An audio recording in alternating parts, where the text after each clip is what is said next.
dialogue. Monsieur le ministre. Il faut faire preuve d'une grande humilité, parce que tous, on sait bien, éducateurs, membres des associations, enseignants, parents d'élèves, policiers, magistrats, qu'il n'y a pas de recette miracle. Il n'y a pas de recette miracle, ni pour ces quartiers, ni pour ces établissements scolaires. Parce que personne ici n'a dit, et surtout pas les responsables de l'administration ou de l'État, que tout ce qu'on avait fait était bien.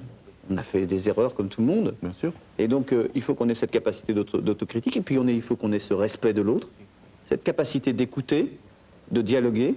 Moi, je crois d'ailleurs que, contrairement à ce que certains d'entre vous ont dit, on a beaucoup plus parlé aujourd'hui qu'on ne le croit, parce qu'on a appris des choses les uns les autres. Bien sûr. Donc, il y a toute cette ambiance de sérénité à essayer de gagner. Après, il faut un urbanisme radicalement différent. Moi, je pense que, ça, on n'en parle peut-être pas assez, mais on ne peut plus vivre dans des ensembles aussi gigantesques qui sont inhumains. Puis, il faut l'école. Moi, je crois alors profondément que l'école de la République, ça reste le meilleur facteur d'intégration et de promotion sociale. L'école ne vit pas comme une île au milieu d'un océan qui est le quartier, un environnement malade, et qu'elle est indemne de cela. Mais je dis que, comme elle est là, c'est le dernier endroit où il faut préserver la paix, parce que c'est l'endroit où il n'est pas possible qu'il y ait de la violence. Sinon, on met tout par terre. Tintin, est-ce que tu es prêt, toi également, à travailler avec tout le monde? Ce qu'il faut faire, c'est réinstaurer le tissu associatif dans les lieux comme le Val-Fouré. Il n'y en a pas. C'est chacun, à la rigueur, essaie de faire ce qu'il peut de son coin, même si l'État essaye. Peut-être l'État essaye. L'État essaye. D'autres jeunes essayent aussi. Mais pourquoi ne pas rassembler les forces? Non, c'est chacun dans son coin, quoi. Bon, ce qui est intéressant, on l'a dit, on a brisé la glace, on a établi un dialogue, on est conscient qu'il y a un énorme chemin à faire.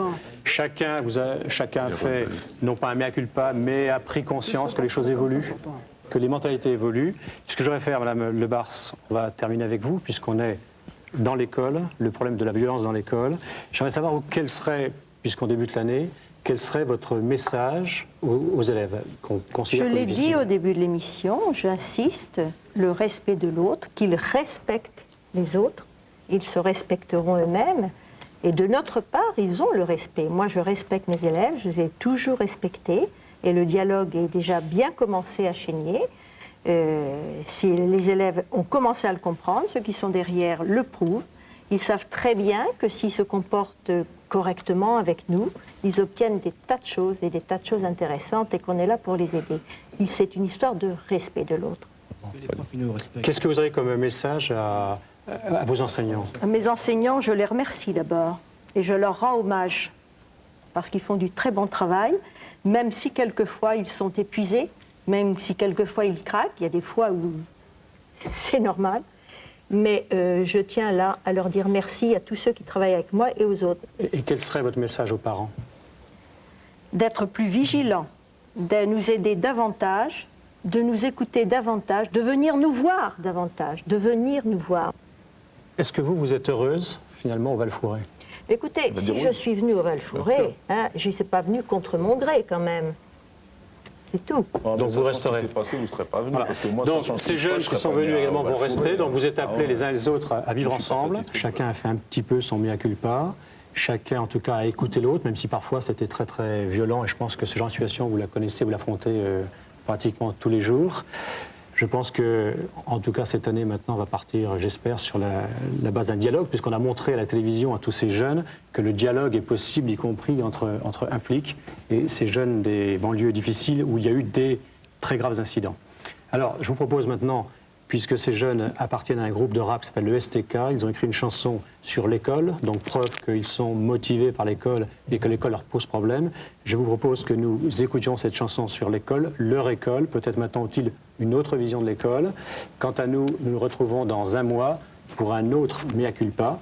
Vous pouvez nous écrire à TF1, 1 quai point du jour, 92 656 Boulogne, CEDEX. Les STK, je vous laisse le plateau.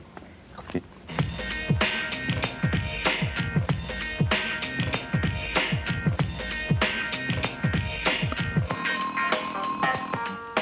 La La nuit glaciale a fait place à un matin de brouillard. J'entends la sonnerie et je sais que je suis en retard. Pour épicer les choses, je ne me fais pas accepter sous prétexte qu'il me fallait un billet d'entrée pour aller en cours. Comme toujours, j'ai droit à la prise de tête de l'anus de faire en manque d'amour et en retour.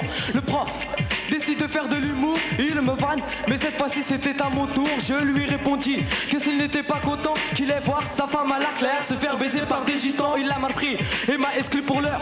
J'étais heureux car l'anglais je ne l'ai jamais pris à cœur. Par contre l'anus de fer ne savait pas quoi faire. Elle décida de prendre le téléphone et d'appeler ma mère. Coup de chance, on n'avait pas payé les télécoms et avant-hier matin il nous avait coupé le téléphone. Alors en bonne et due forme, j'allais à l'heure suivante. C'était le cours de seconde langue vivante espagnole, où la prof est un peu folle. Elle a une tête et un cul à jouer dans un très beau rôle de Marc Dorcel Production et de ses associés.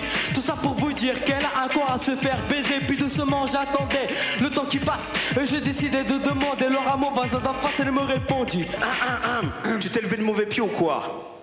Levez, Yes, man, c'est clair. Levez le mauvais pied, ça fait un. Levez le mauvais pied, ça fait un. Levez le mauvais pied, ça fait un. Levez le mauvais pied, ça fait un. Levez du mauvais pied. Levez du mauvais pied. Levez du mauvais pied. Levez du mauvais pied. STK.